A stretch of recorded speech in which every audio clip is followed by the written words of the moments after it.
திருச்சிற்றம்பலம். ஓம் நம சிவாய. தென்னாடுடைய சிவனே போற்றி, எந்நாட்டவர்க்கும் இறைவா போற்றி. பூழியர்கோன் வெப்பொழித்த புகழியர்கோன் கடல் போற்றி, ஆழிமிசை கல்மிதப்பில் அணைந்த பிரானடி போற்றி. வாழி திருநாவலூர் வந்தொண்டர் பதம் போற்றி, ஊழிமலி திருவாதவூரர் திருத்தாள் போற்றி.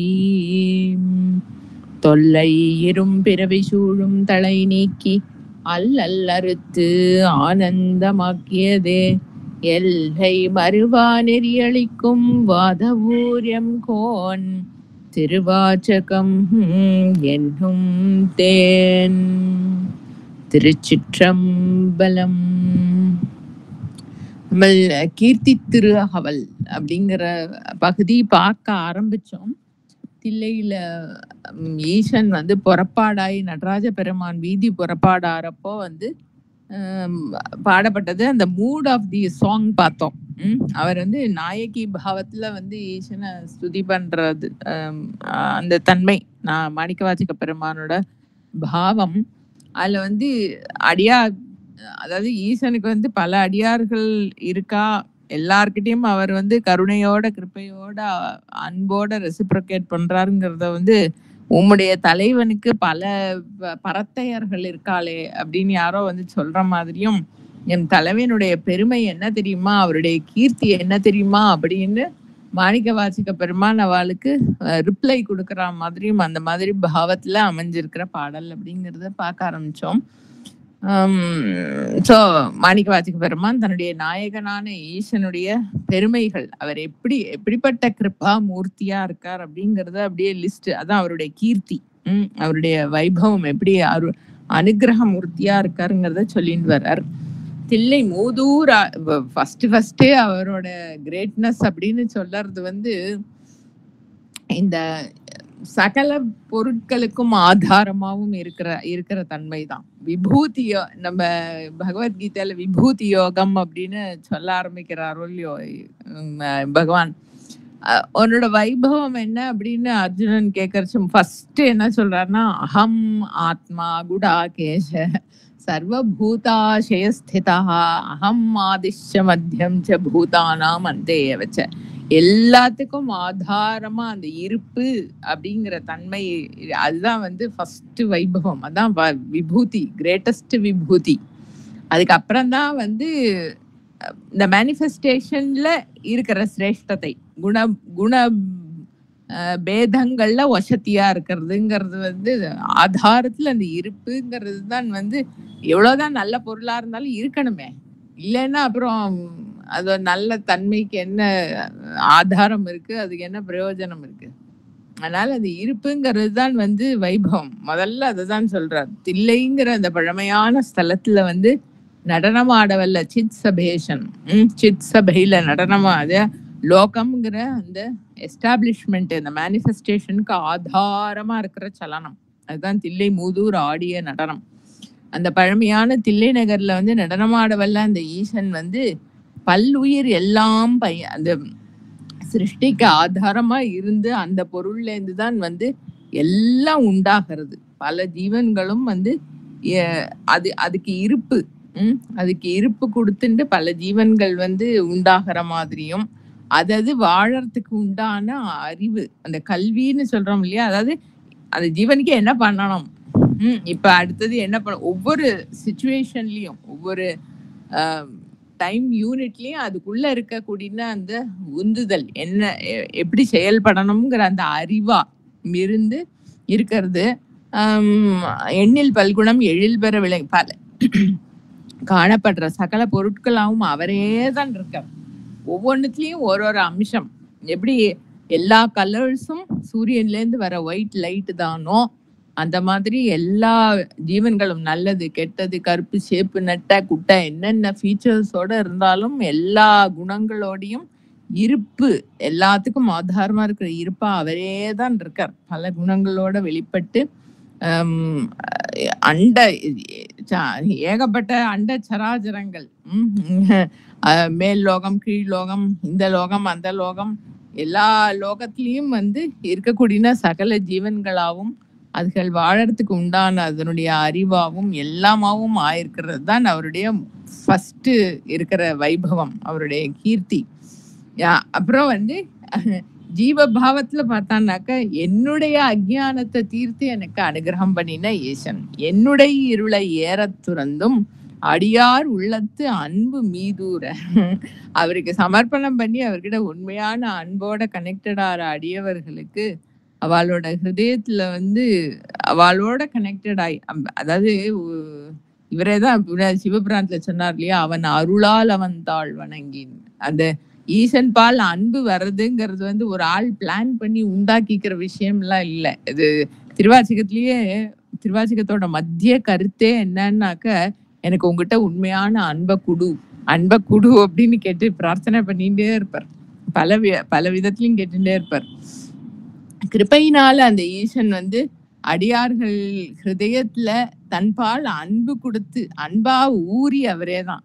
ஏன்னா சமத பெருமானோட அழகான ஒரு பதிகத்திலயும் வரும், என்ன உள்ளிருந்து உவகை தந்து அது பருகுபவனும் அவனே அப்படி சொல்லி பாடுவார். எக்ஸாக்டா அந்த வார்த்தைகள் இப்ப வர்றதில்லை. ஆந்தரிகத்துல இருந்து அந்த உவகை உண்டாக்கி அந்த ஈசன் பால் அன்பு உண்டாக்கி வெளியில வந்து ஈசனா இருந்து அதை பருகுபவனும் அவனே அப்படிம்பார். அப்படி அடியார்களுடைய ஹிருதயத்துல வந்து அன்பு ஊறி வரும்படியா அவளோட அஜ்ஞானத்தை போக்கி அன்பு பெருகும்படியா அனுகிரகம் பண்றவர், தன்னுடைய குடியா கொண்டவர். குடிங்கிறது வந்து சிட்டிசன்ஷிப், அதாவது தன்னை சேர்ந்தவனா என்னை சேர்ந்தவன். சுந்தரர் பெருமானுக்கு சொன்னாரோ இல்லையோ, அவருடைய வைபவமா யானை மேல ஏறி அப்படி வேத கோஷத்தோட கையில மலை பக்கம் போறத அங்க இருக்கிற ரிஷிகள்லாம் வந்து யார் இவன் இப்படி வரானே யாரோ கைலை மலைக்கு அப்படின்னு கேட்ட உடனே ஈசன் பதில் சொல்றாராம், அவன் நன் தமர் ஊரம் அப்படின்னு. என்ன சேர்ந்தவன்னு அவர் சேர்த்துக்கிறார். அடியார்களுக்கு அன்பு கொடுத்து அவெல்லாம் என்ன சேர்ந்தவான்னு தன்னோட குரூப்ல வச்சுக்கிறாராம். குடியா கொண்ட கொள்கையும் சிறப்பும், அந்த கொள்கையும் அந்த சிறப்பையும் என்ன சொல்றது, அப்படி ஒரு வைபவம். மண்ணு மாமலை மகேந்திர மதனில் சொன்ன ஆகமம் தோற்றுவித்து அருளியம். ஈசன் வந்து எல்லா ஜீவன்களையும் படைச்சு அந்த ஜீவன்களுக்கெல்லாம் வந்து பிகாஸ் தே ஆர் ஒரு பார்ட், அந்த பரம்பொருளோட ஒரு பார்ட்டா இருக்கிறதுனால அந்த அபூர்ணத்தை இருக்கு. அந்த பூர்ண நிலைய வந்து அடையறதுக்கு வழி அவரே போட்டு கொடுக்கிறார் எல்லா ஜீவன்களுக்கும். அதுதான் வந்து ஆகம சாஸ்திரம். அது வந்து பிரதானமா ஈசனையே தான் வந்து அம்மைக்கு உபதேசம் பண்ணினது. நம்ம திருமூலர் வாக்கால வந்த திருமந்திரம் இருக்கு இல்லையா, அந்த ஒப்பற்ற நூல், அது ஆகம சாஸ்திரம். அதாவது இந்த சரீரம் மனசு எல்லா எனர்ஜிஸும் அந்த ஜீவ பாவத்துல இருக்கக்கூடிய அந்த பிரவൃத்திகள் எல்லாத்தையும் வந்து எப்படி சேனலைஸ் பண்ணி பர்ஃபெக்டா அந்த மூலப்பொருளை அடையிறது அப்படிங்கிற வழி போட்டு கொடுக்கறது தான் ஆகம சாஸ்திரம். அது அந்த இது திருமூலர் எழுதினதே வந்து அவர் 3000 வருஷங்கள் ஒரு வருஷத்துக்கு ஒரு பாட்டா எழுதியிருக்கார். அது எழுதறச்சே அவர் வந்து இன்ட்ரடக்ஷன்லயே சொல்றார், இது எந்த மாதிரி ஆகம நூல் அப்படின்னாக்க தேவி காலோத்திரம் அது மாதிரி ஆகம நூல். தேவி காலோத்திரம்ங்கிறது ஈசன் வந்து அம்மைக்கே உபதேசம் பண்ணின ஆகம சாஸ்திரம். அது நம்ம அண்ணாமலையான் வந்து சம்ஸ்கிருதத்துல இருக்கிறத தமிழ் ஆக்கம் பண்ணியிருக்கார். இந்த ஞானம் ஈசன் வந்து அம்மை கிட்ட சொல்றார், உனக்கு ஞானம் மட்டும்தான் வேணும், அந்த பரம்பொருளை அடையிறது மட்டும்தான் உன்னோட லட்சியம் அப்படின்னா நான் உனக்கு ஒரு சரியை சொல்றேன், அதை மாத்திரம் நீ ஃபாலோ பண்ணு, வேற எதுலயும் உன்னோட எனர்ஜி எல்லாம் செலவு பண்ணாத அப்படின்னு சொல்லி அந்த இன்ட்ரடக்ஷன் சொல்லி அம்மைக்கு வந்து உபதேசம் பண்ணினது தான் அந்த தேவி காலோத்திரம்ங்கிறது. அது ஆகம சாஸ்திரம். தன்னை அடையறதுக்கு உண்டான வழிய ஈசன் அம்மைக்கு உபதேசம் பண்ணினது.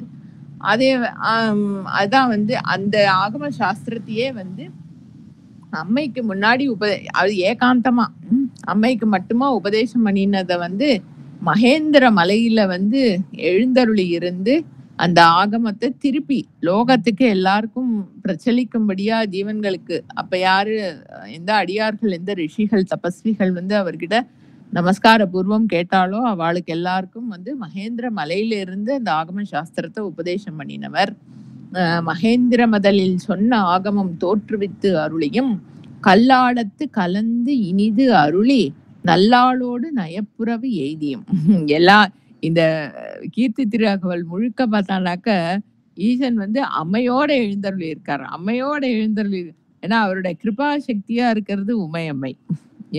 ஈசன் வந்து மட்டும் இருக்காருன்னா இது மன்மதனை எரிச்சா மாதிரி அவரோட ஞானத்தோட பவரை வந்து ஒரு ஜீவனால எடுத்துக்க முடியாம இருக்கலாம். எரிஞ்சு பொசுங்கி போயிடும் அந்த ஜீவ பாவம். உமையம்மையோட அந்த மாத்திரு பாவம் இருக்கு இல்லையா, அந்த சிற்சக்தி வந்து பகவான் அண்ணாமலையான் வந்து ஒரு அடியார் வந்து கேட்பார், பகவான் தான் எல்லா ஜீவன்களையும் சிருஷ்டி பண்ணி எல்லாத்தையும் பார்த்துக்கிறார், அவர் தான் எல்லாருக்கும் அருள் பண்றார், அப்ப நடுவுல இந்த குருங்கிற ஒரு சேனல் வந்து எதுக்கு தேவைப்படுறது பகவானே அப்படின்னு கேட்கும்போது சொல்றார், இப்ப நம்ம ஒரு பெரிய பாத்திரத்துல வந்து என்னவோ ஒரு ஜலமோ என்னமோ பாலோ சம் லிக்விட் இருக்குன்னு வச்சுப்போமே, அதை வந்து ஒரு பாட்டிலுக்குள்ள விடணும்னு வைப்போம். பாட்டிலோட வாய் வந்து அத்தனை அகலம் கிடையாது. அந்த பாத்திரத்துலேருந்து ஃபுல் ஃப்ளோல அருள் வந்து விழறது, அந்த லிக்விட் வந்து ஃப்ளோ ஆறுது அப்படின்னு சொன்னா அந்த பாட்டிலோட வாய்க்குள்ள பாதியும் வெளியில போயிடும், வேஸ்டா போயிடும். அப்ப வந்து என்ன பண்ணணும், ஒரு ஃபன்னல் வைக்கணும். பாட்டிலோட வாயை ஒன்றும் பெருசு பண்ண முடியாது. பாட்டில் வாயில ஒரு ஃபன்னல்ல வச்சானாக்க ஃபன்னலோட வாய் பெருசா இருக்கும், அதுல வேகமா விடலாம். விட்டானாக்கா அது ஃபன்னல் வழியா மேல அகலமா வாங்கிட்டு கீழே குறுகலா பாட்டிலுக்குள்ள அது போகும். ஆனாலும் கொஞ்சம் எக்ஸ்ட்ரா டைம் ஆகும். அந்த பாட்டிலே இருந்து சாரி அந்த பாத்திரத்துலேருந்து ஃபுல் ஃப்ளோல விடுற ஸ்பீடுல போகாது. பட் அதை சேனலைஸ் பண்ணி வேஸ்ட் ஆகாதக்கு அந்த லிக்விட் வந்து கரெக்டா அந்த பாட்டிலுக்கு டிரான்ஸ்ஃபர் ஆகும்.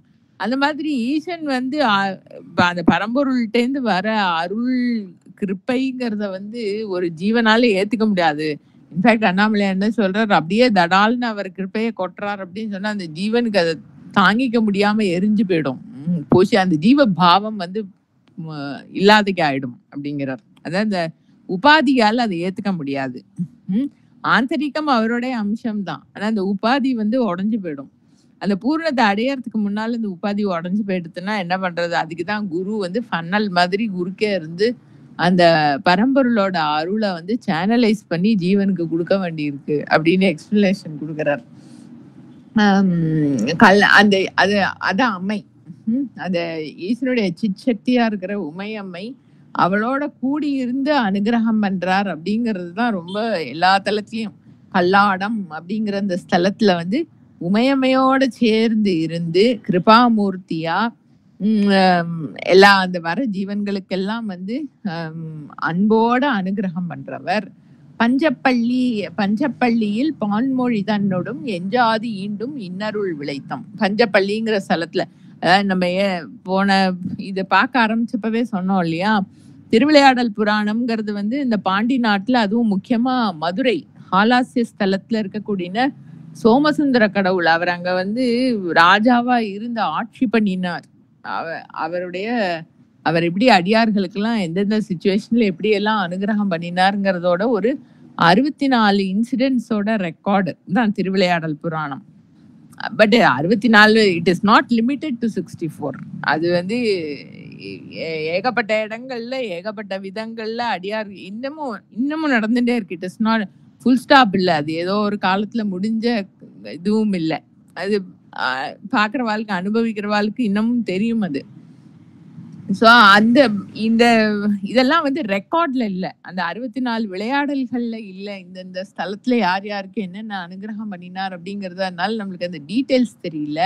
ஆனா அந்தந்த ஸ்தலத்துல இருந்து ஒவ்வொரு அடியார்களுக்கும் ஒவ்வொரு சுச்சுவேஷன்ல இந்த கல்லாடம்ங்கிறதெல்லாம் என்ன ஸ்தலம்னே தெரியாது. இப்ப சதிக்கு நமக்கு அது வழிபாட்டுல இருக்கானே தெரியாது. இவர் பாண்டி நாட்டை சேர்ந்தவரா இருக்கிறதுனால, வாத ஊரை சேர்ந்தவரா இருக்கிறதுனால அந்த சுத்து வட்டாரத்துல இருக்கிற பல ஸ்தலங்களையும் அங்க என்னென்ன இன்சிடென்ட்ஸ் அந்த காலத்துல அவருக்கு எல்லாருக்கும் தெரிஞ்சு இருந்ததோ நடப்பில்ல, அது எல்லாமே ஏதோ சொல்லியிருக்காரு இதுல நிறைய.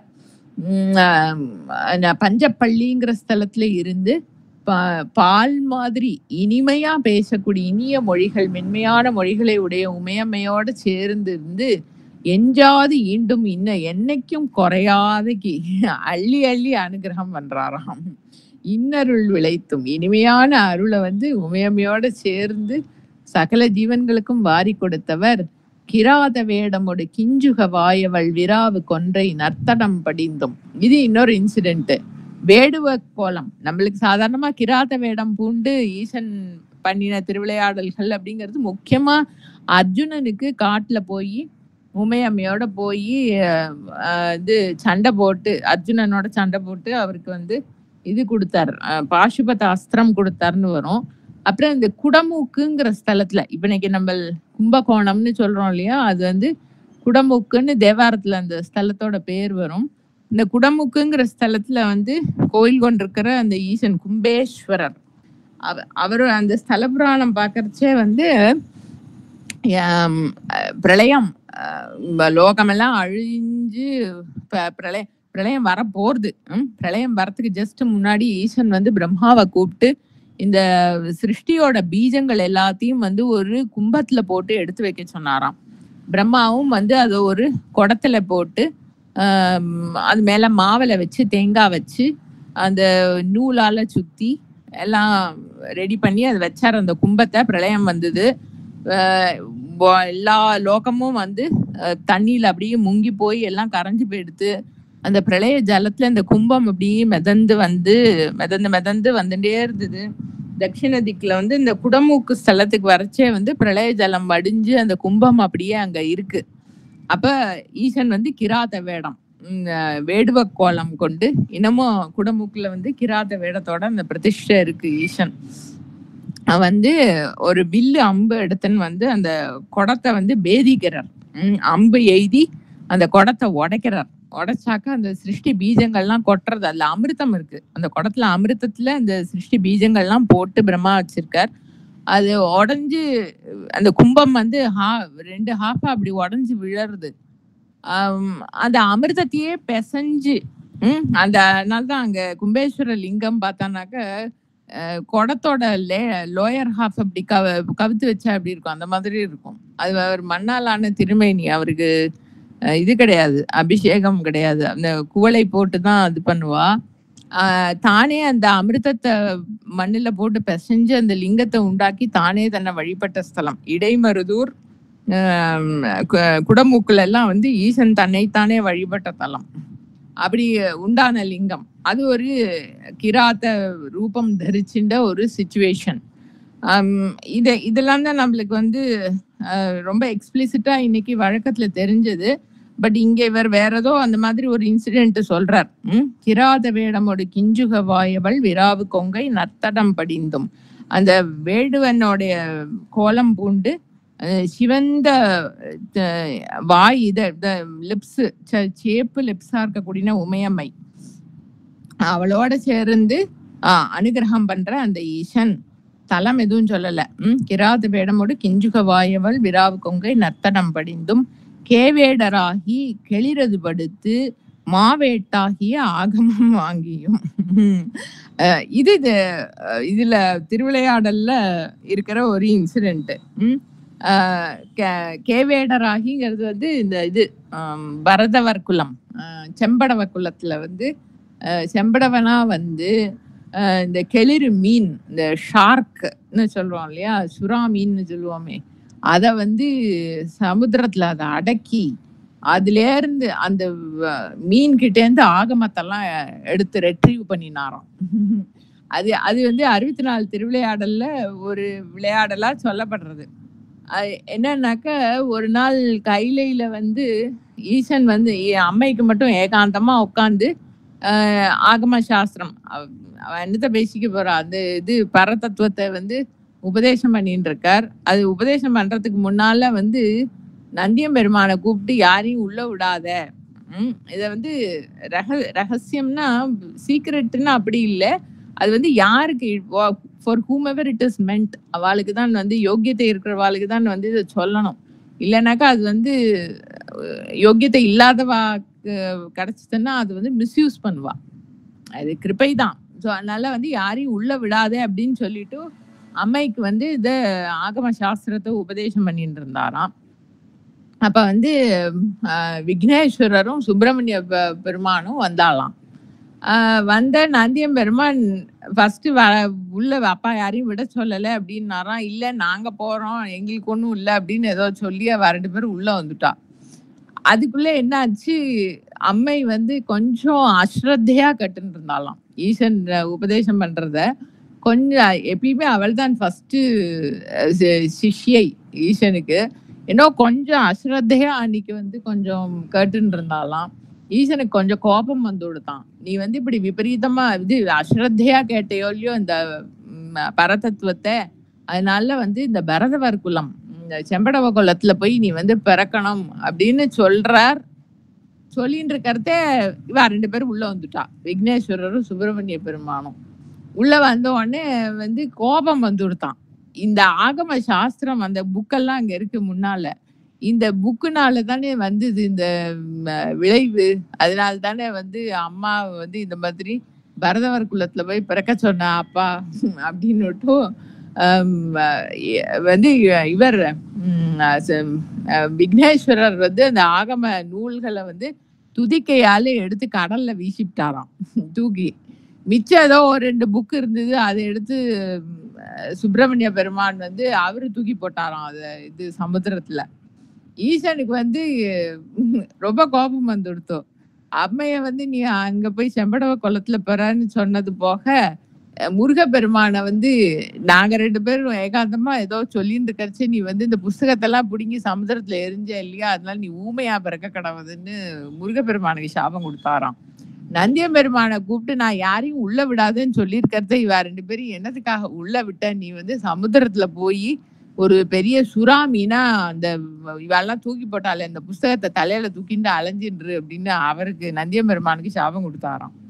பிள்ளையாருக்கு மட்டும் சாபம் கொடுக்கலையாம். அவருக்கு சாபம் கொடுத்தாக்கா அது தன்னையே சபிச்சுக்கிறதா ஆகும்னுட்டு விட்டுட்டாராம். அப்புறம் அம்மை வந்து அங்க உத்தரகோச மங்கை பக்கத்துல வந்து செம்படவ குலத்துல ஒரு பெண்ணா பிறந்து, அந்த செம்படவ ராஜாவுக்கு பொண்ணா பிறந்து வளர்ந்து தபஸ் பண்ணிட்டு இருக்கா. ஈசனை வந்து கல்யாணம் பண்ணிக்கணும் அப்படின்னு. அந்த செம்படவ ராஜாக்கும் ஒரே கவலை, இவள் ரொம்ப திவ்யமா அப்படி இருக்காளே, நம்ம குலத்துல இருக்கிற பொண்ணு மாதிரி இல்லையே, இவளுக்கு எப்படி ஆளை பாக்குறது அப்படின்னு அவர் ரொம்ப யோசிச்சுட்டு இருக்கார். அப்பான்னு பார்த்து இந்த நந்தியம்பெருமான் இதுவா பிறந்தாரு சுறாமீனா கடல்ல.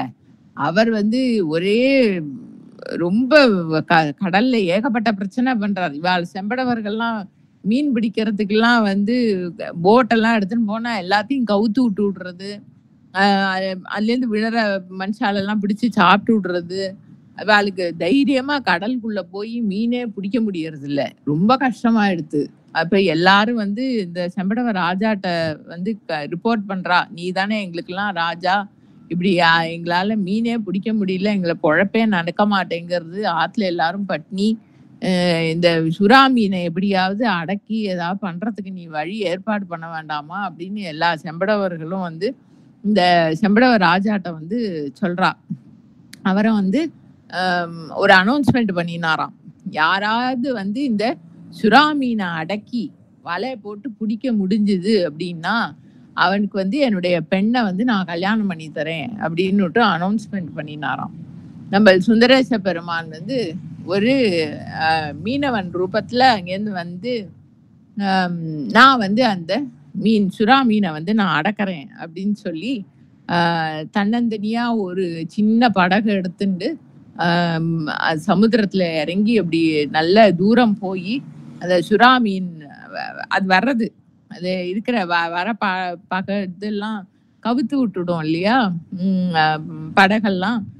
அது வர்றது வந்த உடனே வந்து ரொம்ப இதுவா ரொம்ப டாக்டிக்கா அது வலைய போட்டு, ஏன்னா பல செம்படவர்கள் அதை பிடிக்கணும்னு முன்னாடி எல்லாம் ட்ரை பண்ணியிருக்கா. வலையெல்லாம் கடிச்சுடும், இல்ல மாட்டவே மாட்டாது, அப்படி தப்பிண்டு போயிடும். இது ஈசன் போட்ட வலையானதுனால அது நந்தியம்பெருமான் வந்து எல்லாம் மாட்டின்றுவர்.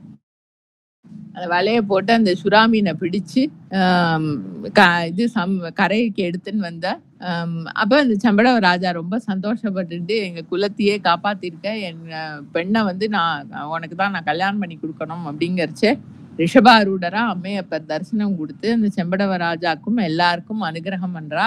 இந்த சுறா மீன் வந்து நந்தியம்பெருமானா ஆயிட்டு அவர் தலையில தூக்கிட்டு அலைஞ்சிட்டு இருந்தாரே அந்த ஆகம நூல், அது எல்லாத்தையும் சமுத்திரத்திலேருந்து ரெட்ரீவ் பண்ணி எடுத்துட்டு கைலை மலைக்கு போனா அப்படிங்கிறது வந்து ஒரு திருவிளையாடல்.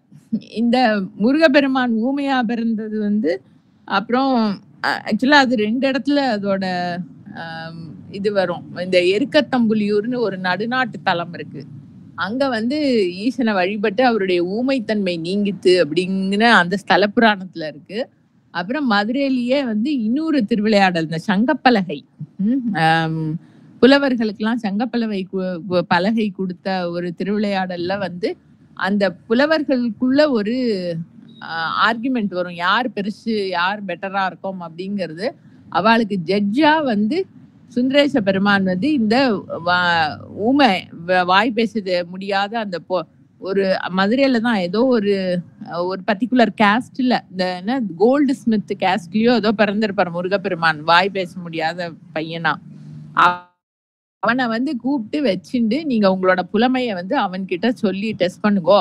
அவர் வந்து பேச டெஃபண்டம். ஆனா நீங்க சொல்றத வந்து அவர் கேட்டு எதுக்கு அவர் தலையசைக்கிறாரோ அந்த பாட்டெல்லாம் வந்து நல்லது அப்படின்னுட்டு எடுத்துக்கோ அப்படின்னு சொல்லி அசரீரியா கொடுத்து அந்த புலவர்களுடைய சண்டையெல்லாம் தீர்த்து வைக்கிறார் அப்படின்னு அந்த ஊமையா பிறந்த முருகப்பெருமானோட சரித்திரம் வரும். அப்புறம் அவர் அதெல்லாம் சொல்லி கிளியர் பண்ணினதுக்கு அப்புறம் அவரும் வந்து அந்த சாபம் நீங்க பெற்று கைலை மலைக்கு போயிட்டார் அப்படிங்கிறது.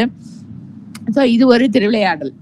அது வந்து கேவேடராகி கெளிரது படுத்து ஒரு மீனவனோட ரூபத்தை தரிச்சுண்டு இந்த கிளிறு மீன் இந்த ஷார்க்கை வந்து அடக்கி மாவேட்டாகி அதுகிட்ட இருந்த அந்த ஆகம நூலெல்லாம் வந்து சமுத்திரத்திலேருந்து மீட்டு கொண்டு வந்து மற்றவை தம்மை மகேந்திரத்தி இருந்து உற்ற ஐமுகங்களால் பணித்து அருளியும். அது ஒரு போர்ஷன் தான் அந்த ஆகம நூல். அந்த ஷார்க்கு கிட்ட இருந்து சமுத்திரத்திலேருந்து மீட்டெடுத்தது. மிச்சத்தை வந்து இங்க முன்னாடியே சொன்னாரே, மகேந்திர மலையில் ஆகமம் தோற்றுவித்து அருளியும். லோகத்துக்கு வந்து இந்த ஆகம சாஸ்திரம் பூர்ணமா கிடைக்கணும் அப்படிங்கிறதுக்காக அது வேற தன்னுடைய 5 முகங்களையும் கொண்டு நம்ம தேவாரத்துல எல்லாம் பார்த்தாக்க 4 முகங்கள் 8 தோள்கள்னு தான் வரும் எக்ஸ்பிரஷன். இவர் தான் இங்க வந்து ஐமுகங்கள். நம்ம இன்னைக்கு வழிபாட்டுல வச்சுட்டு இருக்கோம் இல்லையா, வேத பிரதிபாத்தியமா இருக்கிற வழிபாட்டுல வந்து ஈசனுக்கு 5 முகம்னு சொல்லப்படுறது. சத்யோஜாத்தம் வாமதேவம் தத்புருஷம் ஈசானம் அகோரம்னு அந்த 5 முகங்களோட வந்து அந்த மகேந்திர மலையில வந்து ஒரு ரூபம் தரிச்சுட்டு எழுந்தருளி இருந்து தன்னை நாடி வந்த ரிஷிகள் தேவதைகளுக்கெல்லாம் வந்து அந்த ஆகம சாஸ்திரத்தை வந்து உபதேசம் பண்ணினவர். அந்த இவர் நந்தியம்பெருமான்ட்டேருந்து மீட்டு எடுத்த ஆகமம் அப்புறம் மிச்சம் இன்னும் அதுல என்ன விட்டு போச்சோ அதெல்லாம் மற்றவை தம்மை மகேந்திரத்தி இருந்து உற்ற ஐமுகங்களால் பணித்தருளியும் எல்லாருக்கும் உபதேசம் பண்ணி அந்த ஆகம சாஸ்திரத்தை வந்து லோகத்துல பிரச்சலிக்கும்படியா எல்லா ஜீவன்களுக்கும் ஹிதம் ஏற்படும்படியா அந்த உபதேசம் பண்ணினவர். நந்தம்பாடியில் நான் மறையோனாய் அந்தமில் ஆரியனாய் அமர்ந்து அருளியும். இதுவும் என்ன திருவிளையாடல்ங்கிறது நமக்கு தெரியல, அது ஒன்றும் ரெக்கார்டு இல்லை. நந்தம்பாடிங்கிற ஸ்தலத்துல, அதுவும் அந்த ஸ்தலமும் எங்க இருக்குன்னு தெரியல, அந்த ஸ்தலத்துல வந்து 4 வேதங்களையும் படிச்ச மறையவன் ரூபத்துல வந்து ஆவிர்பவிச்சு அந்தமில் ஆரியனாய் அமர்ந்து அருளியும் பெரிய குருவா அந்த ஸ்தலத்துல எழுந்தருளி இருந்திருக்கார். எல்லாருக்கும் அந்த வாழ்க்கெல்லாம் வந்து தத்துவோபதேசம் பண்ணி பரம அனுகிரகம் பண்ணினவர். வேறு வேறு உருவும் வேறு வேறு இயற்கையும் 100 100,000 இயல்பினதாகி ஏருடை ஈசன் இப்புவனியை உய்ய கூருடை மங்கையும் தானும் வந்து அருளி. அவர் எந்தெந்த ரூபத்துல எப்படியெல்லாம் வந்து யார் யாருக்கு அனுகிரகம் பண்ணினாருங்கிறது லிஸ்ட் எடுத்தாக்க அது வந்து நெவர் எண்டிங் லிஸ்ட் போயிட்டே இருக்கும். எல்லா காலத்துலயும் எல்லா ஜீவன்களுக்கும் அதுக்கு என்னென்ன சிச்சுவேஷன்ல எப்படி அருள் வேணுமோ அந்த மாதிரி வந்து அனுகிரகம் பண்ணிட்டே இருக்கிறவர். அந்த இது வேறு வேறு அந்தந்த சிச்சுவேஷன் தகுந்த மாதிரி எதேதோ உருவம் எதேதோ தன்மை அப்படியெல்லாம் வந்து அடியார்களுக்கு முன்னால தோன்றி 100 100,000 இயல்பு. ஏன்னா அது அந்த ஜீவனுக்கு வந்து திடீர்னு ஜடையை தரிச்சுட்டு திரிசூலத்தை பிடிச்சிட்டு முன்னாடி நிக்கிறாருன்னா எத்தனை பேரால அந்த பிரசன்ஸை ஏத்துக்க முடியும்னு தெரியல இல்லையா. நம்மளுக்கு ரொம்ப வேணுங்கப்பட்டவா ரூபத்திலயோ ஏதோ கோவில்ல பூஜை பண்ற ஒரு ரூபத்திலயோ இல்ல ஃப்ரெண்டோட ரூபத்திலயோ ஏதோ ரூபத்துல வந்தாருன்னா சகஜமா அவ சொல்றத கேட்க முடியும். அதை ஏத்துக்க முடியும். என்ன அவாவாளுக்கு அந்தந்த சிச்சுவேஷன்ல எப்படி வந்து உபதேசம் பண்ணினா பிரயோஜனப்படுமோ அந்த மாதிரி தன்மையோட இயல்பினதாகி ஏருடை ஈசன். ஏறுங்கிறது வந்து ரிஷபாரூடரா இருக்கிற ஈசனும் எடுத்துக்கலாம். ஏறுங்கிறது ஒசத்தி, ரொம்ப அழகு அப்படிங்கிற அந்த அர்த்தமும் இருக்கு. ரிஷபாரூடரா இருக்கிற அந்த ஈசன் புவனியை உய்ய கூருடை லோகத்துல எல்லா ஜீவன்களுக்கும் இது வந்து இது ஒரு காலத்துக்கு உட்பட்டதே கிடையாது. அவருடைய அந்த அருள்ங்கிறது ரிஷபாரூடரா உமையம்மையோட எழுந்தருளி இந்த சிருஷ்டியில இருக்கிற ஒவ்வொரு ஜீவனுக்கும் அதோட சிச்சுவேஷனுக்கு தகுந்த மாதிரி அதுக்கு கான்டாக்ட் கொடுத்து அனுகிரகம் பண்றதுங்கிறது எட்டர்னலா நடந்துட்டே இருக்கக்கூடிய விஷயம். ஏருடை ஈசன் இப்புவனியை உய்ய கூருடை மங்கையும் தானும் வந்து அருளி. அங்கங்க வந்து அனுகிரகமூர்த்தியா எல்லா ஜீவன்களுக்கும் உபதேசம் பண்ணி வழிகாட்டின்னு இருக்கார். குதிரையை கொண்டு குடநாடதன் மிசை சதுர்பட சாத்தாய் தான் எழுந்து அருளியும். இது இவரோட சரித்திரத்துல இவரை ஆட்கொண்ட தன்மைன்னு சொல்லலாம். இல்ல வேற ஏதாவது அந்த மாதிரி இன்சிடென்ட்டும் இருந்திருக்கலாம், நம்மளுக்கு தெரியல. இந்த குடநாடுங்க குடதிசைங்கிறது வந்து வெஸ்டர்ன் சைடு. வெஸ்டர்ன் சைட்ல இருந்து வந்த குதிரைகள். மாணிக்கவாசக பெருமான் சரித்திரத்திலயும் அதே மாதிரிதான் ஆறுது. அந்த வெஸ்டர்ன் கண்ட்ரீஸ்ல இருந்து வர குதிரையெல்லாம் வாங்கணும் அப்படின்னு தான் அவர் வந்து பாண்டியனோட காசெல்லாம் எடுத்துட்டு கிளம்பி அப்படி யாத்திரையா வரத்தே தான் குருவா ஈசன் தரிசனம் கொடுக்குறாரு அவருக்கு திருப்பெருந்துறையில. அந்த குடநாடுல இருந்து வரக்கூடிய குதிரைகள் எல்லாம் வந்து நடத்துறவனா. அது இவர் குதிரையெல்லாம் வாங்கல, ஆக்சுவலி வாங்குறேன்னா அந்த பைசாவெல்லாம் வந்து செலவு பண்ணிட்டார். ஆனா அப்புறம் ஈசன் வந்து ராஜா வந்து குதிரை எங்கன்னு கேட்கறத ஈசன்கிட்ட போய் முறையிடுறார். ஈசன் வந்து சொல்றார் குதிரையெல்லாம் வரும்னு போய் சொல்லு அப்படின்னு சொல்லிவிட்டு தானே குதிரை சேவகனா வர்றார். வேதத்தை வந்து குதிரையா பண்ணிட்டு காட்டுல இருக்கிற நரியெல்லாம் பிடிச்சி குதிரையா பண்ணி தன்னோட சிவகணங்கள் எல்லாம் அந்த குதிரை பாகனா பண்ணி எல்லாத்தையும் அழிச்சுட்டு மதுரைக்கு வர்றார். இவர் சரித்திரத்துல இருக்கிற அந்த குறிப்பு அது. பட் அதுதானாங்கிறது நமக்கு தெரியாது. இது அவர் சொல்லியிருக்கார். அந்த வெஸ்டர்ன் கண்ட்ரிஸ்ல இருந்து வர குதிரையெல்லாம் நடத்துறவனா, ஒரு குதிரை சேவகனா, சதுர்பட சாத்தாய், ரொம்ப சாமர்த்தியமா குதிரையெல்லாம் நடத்தக்கூடிய ஒரு குதிரை சேவகன் ரூபத்துல எழுந்தருளியவர். அனுகிரகம் அப்படி வந்து அனுகிரகம் பண்ணினவர். வேலம்புத்தூர் விட்டேர் அருளி கோலம் பொலிவு காட்டிய கொள்கையும். வேலம்புத்தூர்ங்கிற அதுவும் அந்த ஸ்தலம் எல்லாம் எங்க இருக்குன்னு தெரியல இப்போ. அந்த ஸ்தலத்துல வந்து ரிஷபத்திலேருந்து இறங்கி விட்டு ஏறு அருளி கோலம் பொலிவு, அங்க யாருக்கு எந்த அடியாருக்கு அப்படி அனுகிரகம் பண்ணினாரோ அதுவும் தெரியல, வந்து தன்னுடைய அழகிய கோலத்தை காட்டி அருளி அப்படி ஒரு தரிசனம் கொடுத்து அவளுக்கு வழிகாட்டி அனுகிரகம் பண்ணின மூர்த்தி. காட்டிய கொள்கையும் தர்ப்பணம் மதனில் சாந்தம்புத்தூர் விற்பொரு வேடற்கு இந்த விளைவும். இதுவும் என்ன இன்சிடென்ட்டுங்கிறது நமக்கு ரெக்கார்டு இல்லை. சாந்தம்புத்தூருங்கிற ஸ்தலம், அதுவும் அந்த ஸ்தலமும் இப்ப எங்க இருக்குன்னு தெரியல. பாண்டி நாட்டுல எங்கேயாவது இருந்ததோ என்னமோ தெரியல. அதுல வந்து வேடர் யாரோ ஒரு வேடுவனுக்கு வந்து அனுகிரகம் பண்ணியிருக்கார். இதுல கண்ணாடியில என்னவோ தரிசனம் கொடுத்து, அது என்ன இன்சிடென்ட்டுங்கிறது தெரியல நமக்கு. சாந்தம்புத்தூர்ல தர்ப்பணம்ங்கிறது சம்ஸ்கிருத பதம், கண்ணாடி. ஸோ அந்த கண்ணாடியில வந்து வேடுவனுக்கு தரிசனம் கொடுத்து விற்பொரு வேடர், வில்ல வந்து அப்படி தோல்ல தாங்கின்னு இருக்கக்கூடிய ஏதோ ஒரு வேடனுக்கு வந்து கண்ணாடியில தரிசனம் கொடுத்து அவருக்கு ஏதோ அனுகிரகம் பண்ணி வழிகாட்டின அந்த தன்மையும் ஈந்த விளைவும் மொக்கணி அருளிய முழுத்தழல் மேனி சொக்கதாக காட்டிய தொன்மையும் அரியோடு பிரமர்க்கு அளவறியொன்னான். அது ஆக்சுவலா அது என்னன்னா, ஈசன் வந்து தன்னுடைய ஒளி வடிவம், ஞான ஒளி வடிவம். இப்ப இங்கே சொன்னார் இல்லையா, 100,000 இயல்பினதா, அந்தந்த சிச்சுவேஷனுக்கு தகுந்த மாதிரி என்னென்னமோ கோலமெல்லாம் பூண்டு வந்தவர் ஒரு பாயிண்ட்ல வந்து தன்னுடைய பூர்ணமான இருப்பு மாத்திரமே வடிவமா, ஒளி வடிவமா. அது வந்து இட் இஸ் நாட் தட் பஞ்சபூதத்துல இருக்கிற அக்னி கிடையாது. அது திருவண்ணாமலையில ஆவிர்வவிச்சது வந்து அது ஒரு ஞான ஒளி வடிவம். அது சொல்ல முடியாது. அது அப்படி இந்த மொக்கணிங்கிற ஸ்தலத்துல, அதுவும் அந்த ஸ்தலமும் எங்க இருக்கு என்னன்னு தெரியாது. முழு தழல் மேனி. தழல்ங்கிறது ஆக்சுவலா அக்னி. ஃபுல்லா அப்படியே அக்னி ஒளி வடிவமா. அது இட் இஸ் நாட் த ஐம்பூத அக்னி. அது ஒரு தனி அக்னி. ஞான ஒளி வடிவமா வந்து இந்த மொக்கணிங்கிற ஸ்தலத்துல வந்து கிருபையினால எழுந்தருளி அப்படியே தன்னுடைய பியூர் ஃபார்மை காட்டினவராம். சொக்கதாக காட்டிய தொன்மையும். அதே மாதிரிதான் ஒரு காலத்துல அந்த ஒளி வடிவத்துல தான் அரியோடு பிரமருக்கு அளவறியொன்னான். அது முன்னாடி போட்டுக்கணும்.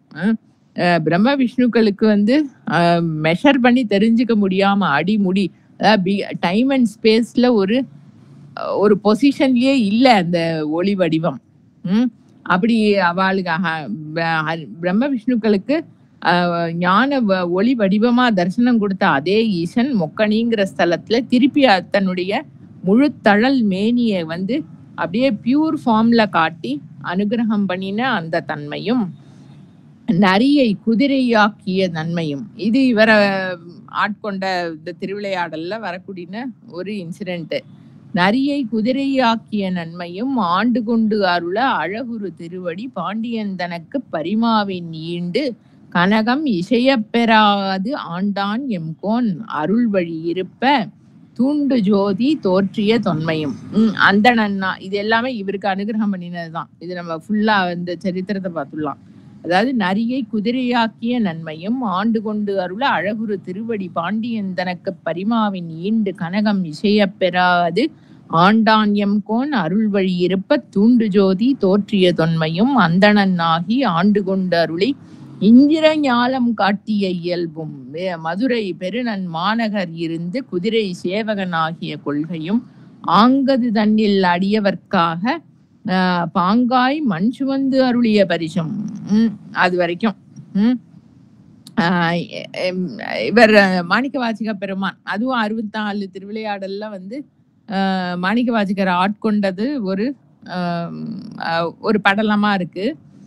அவர் வந்து மதுரையோட அவுட்ஸ்கர்ட்ஸ், இன்னைக்கு நம்ம மதுரை சிட்டின்னு சொல்றோமே, அதுலேருந்து ஒரு 22 கிலோமீட்டர் தள்ளி இருக்கக்கூடிய வாத ஊருங்கிற ஸ்தலத்துல வந்து பிறந்து அங்க வேதம் படிச்சவாள்லாம் பல குடும்பங்கள் இருந்திருக்கா. அந்த வாத ஊர்ல பழமையான ஒரு ஈசன் கோவில் இருக்கு. அங்க வந்து ஃபுல்லா வேதங்கள் எல்லாத்தையும் கத்துண்டு எல்லா சாஸ்திரங்களையும் கத்துண்டு 16 வயசுக்குள்ள வந்து எல்லாத்துலயும் எக்ஸ்பர்ட்டா இருக்கார். அவருடைய அந்த படிப்பு, அந்த வீரியம், அந்த இதை பார்த்துட்டு ராஜா, மதுரையில இருக்கிற அரிமர்தன பாண்டியன், அப்ப அந்த பாண்டியர்கள் மரபுல இருந்த ராஜா வந்து அரிமர்தன பாண்டியன் தன்னோட முக்கியமான மந்திரியா வந்து அப்பாயிண்ட் பண்ணிக்கிறார். அவருக்கு வந்து தான் படிச்சது எல்லாத்தையும், ரொம்ப புத்திசாலி, எல்லாத்தையும் ப்ராப்பரா ஃபில்டர் அவுட் பண்ணி படிச்சதுலேருந்து என்னத்தை கிரகிச்சுக்கிறது அப்படின்னா, நம்ம வந்து அந்த பரம்பொருளை அடையிறதுங்கிறது தான் ஒரு ஜீவனோட லட்சியம். அது வந்து நம்மளோட சாமர்த்தியத்தினால அடைய முடியாது. அது ஈஸ்வருடைய கிருபையினால தான் அடைய முடியும். அதுக்கு நம்ம வந்து அவருக்கு சமர்ப்பணம் பண்ணணும், அவருடைய நாமத்தை ஜபிக்கணும், அவரை பிரார்த்தனை பண்ணி அன்போட அவரை வேண்டணும் அப்படிங்கிறதையே தன்னுடைய லட்சியமா அப்படி ஃபில்டர் அவுட் பண்ணிட்டு வந்திருக்கார். மதுரையில வேலைக்கு வந்து சோமசுந்தர கடவுள்கிட்ட பூர்ணமா சமர்ப்பணம் பண்ணி அவரை பிரார்த்தனை பண்ணி, நீ எனக்கு வழிகாட்டணும், எனக்கு இந்த ஜீவிதத்தோட லட்சியத்தை கொடுக்கணும் அப்படின்னு பிரார்த்தனை பண்ணிட்டு ராஜாவோட வேலையில இருக்கிறவர். அப்பதான் வந்து ஏன்னா சரித்திரம் எல்லாருக்கும் தெரியும், நான் டீட்டெயில்டெல்லாம் சொல்லலை. ராஜா வந்து குதிரைகள்லாம் அப்ப வந்து ராஜாவோட குதிரை லாயத்துல இருக்கிற ஆளு இவர் ஒரு நாள் கோர்ட்டுக்கு வந்துட்டு இருக்கறச்சே அந்த குதிரை லாயத்துல இருக்கிற ஆளும் வருவான். வந்துட்டு நம்மளோட குதிரைகள்லாம் பலது வந்து வயசாகி போச்சு, பலது செத்து போயிடுத்து, வியாதி வந்து நம்ம திடீர்னு ஏதாவது குதிரை வேணும் அவசரமா போருக்கு ஏதாவதுன்னா குதிரை நல்ல குதிரையே இல்லை, அதனால நம்ம வாங்கி வச்சுக்கணும் அப்படின்னு ரிப்போர்ட் பண்றத இவரும் வரார். சரி, இவரை கூப்பிட்டு, இவருக்கு எல்லா சாஸ்திரமும் தெரியும், நம்பிக்கையானவர், அதனால இவரை விட்டு குதிரை வாங்கின்னு வர சொல்லணும் அப்படின்னுட்டு நீங்க போய் ட்ரெஷரியை திறந்து எவ்வளோ காசு வேணுமோ எடுத்துக்கோங்கோ, எடுத்துட்டு போங்கோ, போய் குதிரை வாங்கிட்டு வாங்கோ, வெஸ்டர்ன் கண்ட்ரீஸ்லேருந்து அப்படி துறைமுகத்துல வந்து இறங்க கூடின குதிரைகள்லாம் நல்ல லட்சணமா நல்லா இருக்கிற குதிரையா வாங்கிட்டு வாங்கோ அப்படின்னு சொல்லி அனுப்பி வச்சார். அவர் போய் ட்ரெஷரியிலேருந்து எல்லா காசையும் எடுத்துட்டு நேரம் சுந்தரேஸ்வரரோட சந்நிதிக்கு போனாராம். ஈஷா, இதெல்லாம் உன்னோட காசு, உனக்கும் உன்னோட அடியார்களுக்கும் இது உபயோகப்படணும். திருப்பி தன்னோட பிரார்த்தனை. எனக்கு வந்து அந்த தத்துவத்த நீ உணர்த்தணும், எனக்கு அனுகிரகம் பண்ணணும்னு ஒவ்வொரு அக்கேஷன்லயும். அப்படி வேண்டிட்டு அங்கேருந்து கிளம்பி போறச்சே தான் வந்து அந்த திருப்பெருந்துறையில வந்து குருவா தரிசனம் கொடுத்து தத்துவோபதேசம் பண்ணி ஆட்கொண்டு பூர்ணம் ஆக்கிட்டார் ஈசன். அப்புறம் அந்த அவரே மறைஞ்சு போயிட்டார். குருவா வந்த ரூபத்தை மறைச்சு விட்டார். ஒரே துக்கம். அவருக்கு கன்ஃபியூஷன் ஒன்றும் இல்லை. இருந்தாலும் அந்த பிரசன்ஸ் வந்து இருந்தது போயிடுத்து அப்படிங்கிறதோட ஒரு தாபம். ரொம்ப பிரார்த்தனை பண்ணி அழுது இது பண்றச்ச வந்து சொப்னத்துல வந்து நீ எனக்கு ஒரு கோவில் கட்டு அப்படிங்கிறார். அந்த குதிரை வாங்கறதுக்கு எடுத்துன்னு வந்த காசெல்லாம் போட்டு ஈசனுக்கு அங்க கோவில் கட்டிவிட்டார் திருப்பெருந்துறையில. ஒற்றர்கள் மூலமா அரிமர்தன பாண்டியனுக்கு எல்லாம் தெரிஞ்சுடுத்தோ இவரை திருப்பி கூப்பிட்டுட்டான் மதுரைக்கு. வந்து என்ன குதிரை வாங்க போனேல என்ன ஆச்சு அப்படின்னு ஒண்ணும் தெரியாத மாதிரி கேட்ட உடனே இவருக்கும் ஒண்ணு என்னத்த சொல்றதுன்னு தெரியல. ஈசன்ட்ட போய் கேட்டார், குதிரையெல்லாம் வரும்னு சொல்லு ஆவணி மூலத்துக்குன்னு. சரின்னா அதை போய் அந்த ஆன்சரை ராஜாட்ட சொல்லிட்டு ஆத்துக்கு போயிட்டார். எங்கேருந்து வரும் அப்படின்னா அதான் நம்ம ஈசனுடைய ஒரு திருவிளையாடல். இந்த நரி காட்டுல இருக்கிற நரியெல்லாம் பிடிச்சி குதிரையா பண்ணி தன்னுடைய சிவகணங்கள் எல்லாம் வந்து குதிரை சேவகர்களா பண்ணிட்டு வேதத்தை வந்து ஒரு குதிரையா பண்ணிட்டு தான் அதுல ஏறிட்டு அந்த குரூப்பை லீடு பண்ணிட்டு அப்படி வரார் அரிமர்தன பாண்டியன் முன்னால. நரியை குதிரை ஆக்கிய நன்மையும் ஆண்டு கொண்டு அருள அழகுரு திருவடி. அது மாணிக்க வாசகருக்கு அனுகிரகம் பண்ணி அவரை ஆட்கொண்டது குருவா தத்துவோபதேசம் பண்ணி மீட்டாச்சு. இப்ப அரிமர்தன பாண்டியனை வேற வந்து இந்த அக்கேஷனை யூஸ் பண்ணி அவருக்கும் அனுகிரகம் பண்ணணும் அப்படிங்கிறதுக்காக அழகா அந்த குதிரை சேவகன் ரூபத்துல மதுரையில வந்து கணங்களோட எழுந்தருளி பாண்டியன் தனக்கு பரிமாவின் ஈண்டு கனகம் இசைய பெறாது அவ்வளோ ஒண்டர்ஃபுல் இது குதிரைகள் எல்லாம் அழிச்சுன்னு வந்திருக்கார். அரிமர்தன பாண்டியனுக்கு ஒரே சந்தோஷம். எக்கச்சக்கமா தங்கத்தை கொடுத்து அவரு வந்து ரொம்ப சந்தோஷம். அந்த குதிரையெல்லாம் நீங்க விட்டுட்டு போனோம் லாயத்துல அப்படின்னு கேட்ட உடனே அந்த தங்கத்தை வாங்கிக்க மாட்டேன்ட்டாராம். ஈண்டு கனகம் இசைய பெறாது. ஏன் வாங்கிக்கல அப்படின்னாக்க எனக்கு வந்து உன் தங்கமெல்லாம் வேண்டாம், எனக்கு நீதான் வேணும் அப்படின்னு சொல்லாம சொல்லி அந்த அரிமர்தன பாண்டியனுக்கும் அது மூலமா அனுகிரகம் இந்த இன்சிடென்ட் மூலமா ஆண்டான் எம்கோன் அருள் வழி அந்த ராஜாவை வந்து அருள் வழியில வந்து திருப்பி தனக்கு அடியாளா பண்ணிட்டு அனுகிரகம் பண்ணணும் அப்படிங்கிறதுனால குதிரையெல்லாம் அழிச்சின்னு வந்து விட்டாரே தவிர்த்து அதுக்கு உண்டான காசுன்னு ரிட்டர்ன்னு ஒன்றும் வாங்கிக்கலையாம் அரிமர்தன பாண்டியன்ட்ட. தூண்டு ஜோதி தோற்றிய தொன்மையும் அதுக்கு பதிலா வந்து இந்த திருவிளையாடல் மூலமா அந்த ராஜாவோட ஹிருதயத்துல வந்து தன்னுடைய இருப்பா இருக்கிற அந்த ஒளி வடிவத்தை தூண்டி விட்டு அவனுக்கு அனுகிரகம் பண்ணின அந்த ஒரு கிருப்பை. அந்த கிருப்பைங்கிற அந்த இது அந்தணன் ஆகிய ஆண்டு இது தனக்கு வந்தது. அதை நம்ம தொடர்ந்து பார்ப்போம். ஓவர் ஷூட் பண்ண ஆரம்பிச்சிட்டோம்னு நினைக்கிறேன். பண்ணிட்டோம். ஸோ நம்ம அது வந்து தொடர்ந்து பார்ப்போம். திருச்சிற்றம்பலம். ஓம் நம சிவாய. தென்னாடுடைய சிவனே போற்றி, எந்நாட்டவர்க்கும் இறைவா போற்றி. அண்ணாமலை.